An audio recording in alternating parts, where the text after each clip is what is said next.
Bueno, vamos a comenzar la descripción de los tejidos abordando en esta oportunidad al tejido epitelial y después vamos a hacer una introducción al tejido conectivo.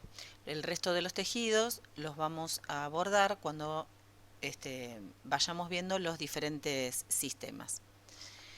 Entonces, este tejido epitelial se caracteriza básicamente porque deriva de las tres capas germinativas. Es decir, que tanto a partir del endodermo, del mesodermo y del ectodermo vamos a tener distintas estructuras que pertenezcan al tejido epitelial.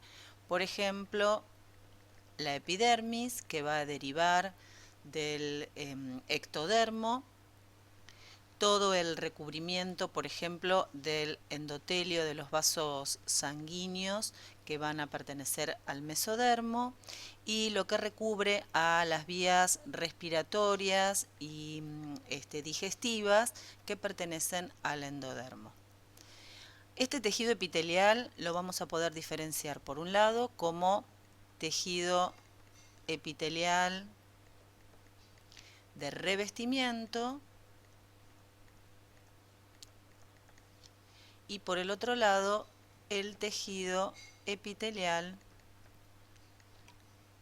de secreción o, mejor vamos a poner, glandular.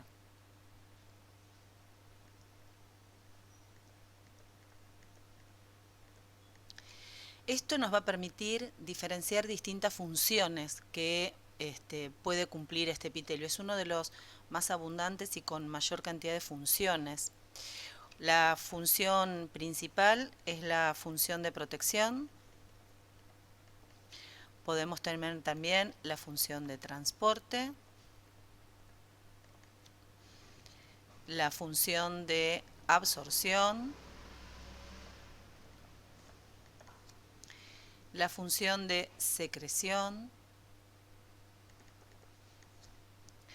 la producción de gametos, ya que también este tejido va a formar parte de los epitelios germinativos del ovario y de los testículos, y recepción de estímulos.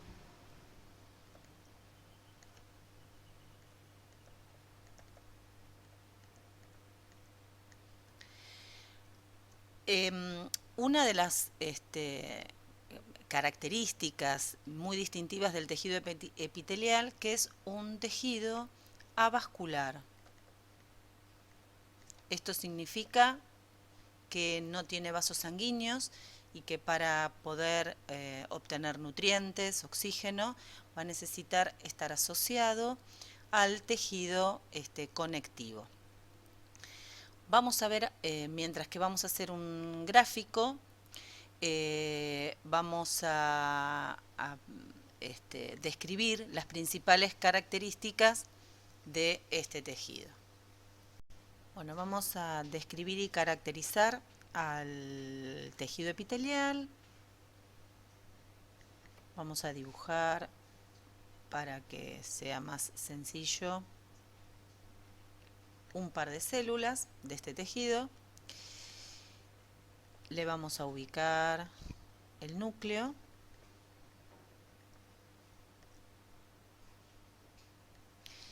Y vamos a empezar esta descripción teniendo en cuenta una de las características más importantes que tiene este tejido, que es su polaridad.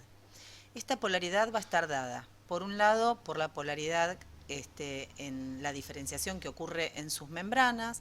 Estas membranas van a recibir el nombre de membrana apical, la que está a la luz. Acá nosotros vamos a tener, puede ser la luz de un vaso sanguíneo, del tubo digestivo.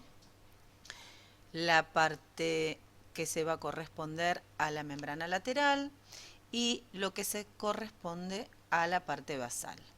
En esta parte basal vamos a encontrar al ya mencionado tejido conectivo, que es el que le va a aportar. Esperen que vamos a arreglar acá, que pusimos mal. Tejido conectivo.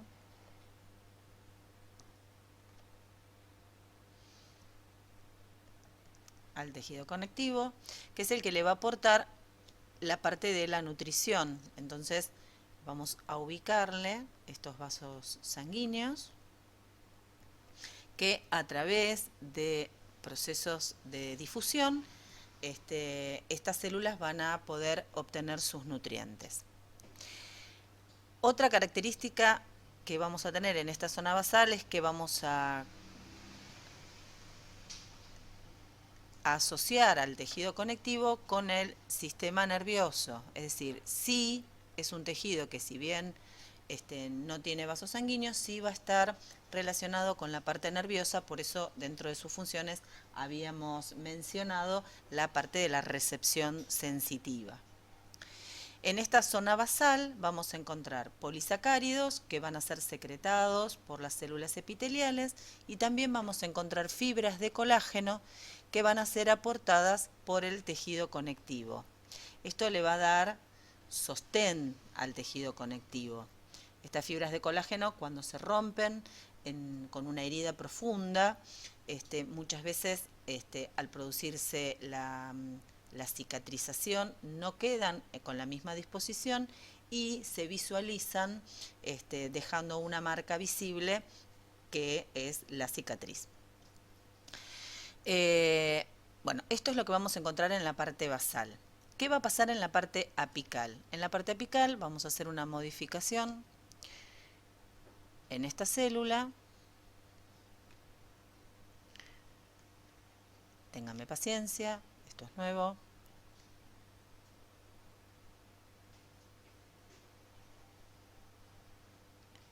¿Qué encontramos acá? Seguramente es algo que recordamos de ya haberlo estudiado, que son las microvellosidades. ¿Para qué sirven estas microvellosidades? Fíjense que si yo podría recorrer toda esta superficie, lo que me hacen es, obviamente, aumentar la superficie de contacto, en este caso, de la zona apical con la luz del órgano que estemos describiendo, aumenta su superficie. Por lo tanto, son fáciles de visualizar en células que pueden tener, por ejemplo, la función de absorción. Esto pasa con las microvellosidades intestinales. Estas microvellosidades aumentan notablemente la superficie de absorción, facilitando el ingreso de los nutrientes desde el kilo, que es lo que vamos a tener circulando por el interior del intestino delgado, hacia los vasos sanguíneos o vasos quilíferos que se encuentran dentro de las vellosidades intestinales. Bueno, vamos a sacar la imagen. Otra de las cosas que podemos encontrar como distintivas son los cilios. Los cilios son característicos, por ejemplo, de las vías respiratorias. En las vías respiratorias encontramos estos cilios que producen movimiento. Ese movimiento sirve como para barrer en parte el aire que ingresa en estas vías respiratorias superiores. Y entonces, bueno, ahí habíamos dicho anteriormente que una de las funciones era el transporte. Bueno, se podría asociar con este tejido, lo que hace es transportar, movilizar estas partículas que pueden ingresar con el aire en las vías respiratorias. Y después encontramos también unas estructuras similares a los cilios, pero que no tienen movimiento, que se denominan enterocilios.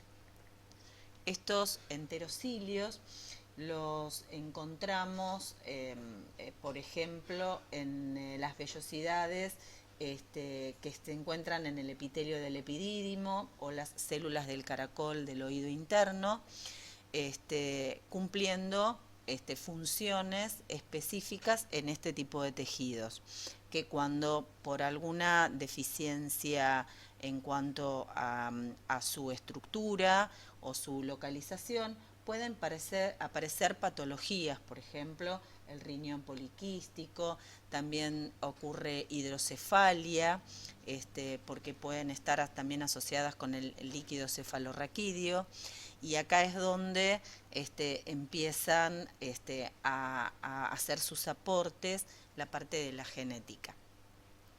¿Qué pasa en la parte lateral, en la membrana lateral? En esta membrana lateral vamos a encontrar, lo vamos a poner de este lado, uniones específicas que se denominan uniones estrechas,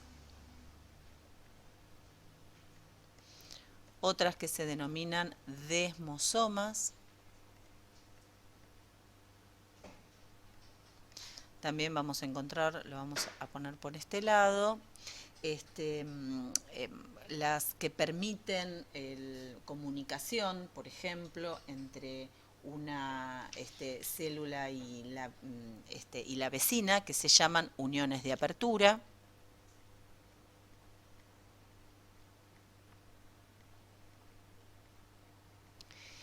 Y estas diferenciaciones que van a ocurrir entre las células, por ejemplo, acá las podemos marcar desde este modo. Vamos a buscar una microfotografía que no las represente. En este caso, es de los desmosomas. Son importantes.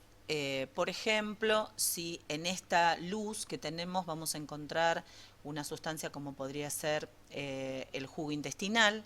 Entonces, si yo tengo el jugo intestinal que tiene enzimas que van a digerir proteínas, tengo ácido como el ácido clorhídrico, si llegase a entrar en los espacios intercelulares, pueden dañar a las células propias de este tejido. Entonces, permite como sellar el pasaje de sustancias, obstaculizar, el pasaje de sustancias entre las células. Eso es característico de las uniones estrechas, por ejemplo. Pueden hacer, por ejemplo, que las células tengan mayor capacidad o resistencia a la tracción mecánica, porque es algo que también sufre este tipo de tejidos. Y bueno, y estas uniones de apertura, cuando fallan, pueden aparecer patologías asociadas, por ejemplo, a la sordera, a cataratas, porque hay un impedimento en la recirculación de sustancias. Con respecto a la membrana basal, también podríamos, no lo dijimos en su momento, pero lo podemos decir ahora, que cuando hablamos de la absorción a partir de la difusión, se puede ver está favorecida por invaginaciones. Estas invaginaciones también, como en el caso de las microvellosidades, permiten aumentar la superficie. Entonces, si es un tejido que necesita obtener mayor cantidad de nutrientes, lo hace aumentando la superficie de esta membrana basal, y de esa manera los nutrientes pueden pasar con una velocidad mucho mayor. Una de las cosas que sufre también este tejido es mucho desgaste. Entonces, al producirse mucho desgaste, es un tejido que puede reemplazar a esas células a través de la mitosis. Es decir, tiene mucha capacidad de división, y eso también lo hace muy susceptible a algunos errores en esa mitosis, a la formación de tumores, y esos desgastes que se producen a veces son por forma natural, como puede pasar en la parte del sistema digestivo, o podría ser, por ejemplo, con agentes externos.